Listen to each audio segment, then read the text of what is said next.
What's up, everybody? True Boxing here, and thank you for coming back to get hit with the truth. So today, we're continuing the 2022 year-end top 10s, and we are going to be looking at my number 9 featherweight in the world right now at 126 pounds, the former two-time IBF champion, Josh Warrington. Warrington entered the year, at number 5.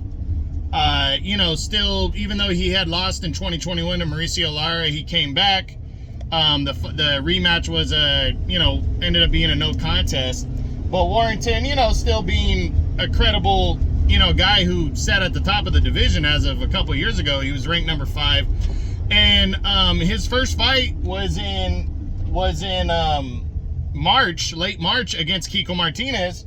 And Warrington took advantage of that one and totally dominated Martinez. It was their rematch from their 2018 bout that ended, I think it was 2017 when he beat him the first time by a very close, controversial majority decision. So the rematch,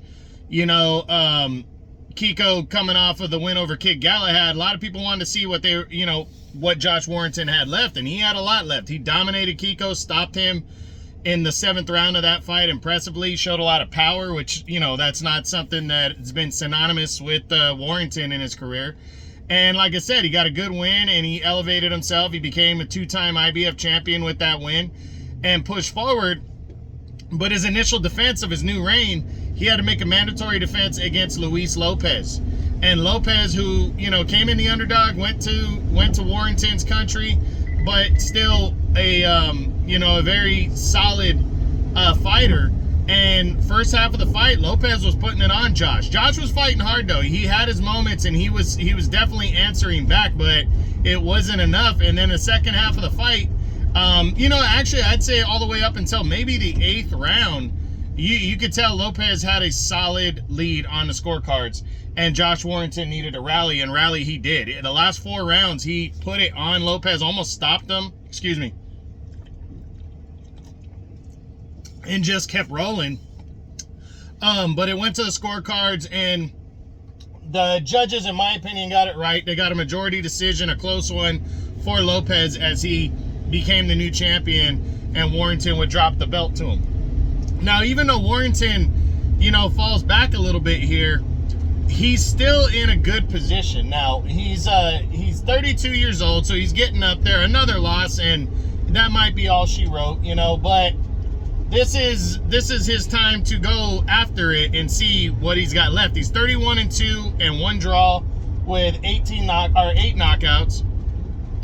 And he's just trying to get back. This year is going to be a year where he might get back into a title shot, because Warrington's got a name, and he didn't quit in that fight with Lopez. He didn't allow that fight to become the Mauricio Lara first fight, where he literally got the shit beat out of him. He didn't let that happen. So for Warrington, he's heading into this year, and he's got opportunities. The talk is that WBA champion Lee Wood is going to fight Mauricio Lara next. And then Josh Warrington said, why can't I fight the winner? That means he's going to want it. And to be honest, it would be huge for a huge redemption story if Warrington could come back and beat Mauricio Lara in a 3rd fight to capture the belt, because I think Lara beats Lee Wood. But either way, it's a big fight. It's a big fight for a 3rd one with Lara, and it's a big fight for a showdown with Lee Wood. So Josh Warrington, in my opinion, is going to have opportunities. First half of the year, he might take a stay busy fight just to shake off the loss to Lopez. And then I think he bounces back and probably fights the winner of Lee Wood and Mauricio Lara. But we'll see. Maybe he goes straight into that bout around the summer, something like that. We got to see for sure if Wood and Lara is going to happen. It looks like it is, though, and when that happens. But I think it's going to happen in the first quarter of the year. So Warrington could definitely come back towards the late spring, shake off some rust, and then go straight into the winner of that. Or he could take all this time off, recoup, and go after the winner during the summer. So we'll see what happens, but that's what I got. That's my number 9 featherweight in the world right now. Former 2-time champion Josh Warrington, following his you know, as my 2022 year-end top 10s continue. I hope you guys enjoyed the video. If you did, smash the like button, leave a comment, subscribe to the channel. I appreciate any and all support. This is True Boxing.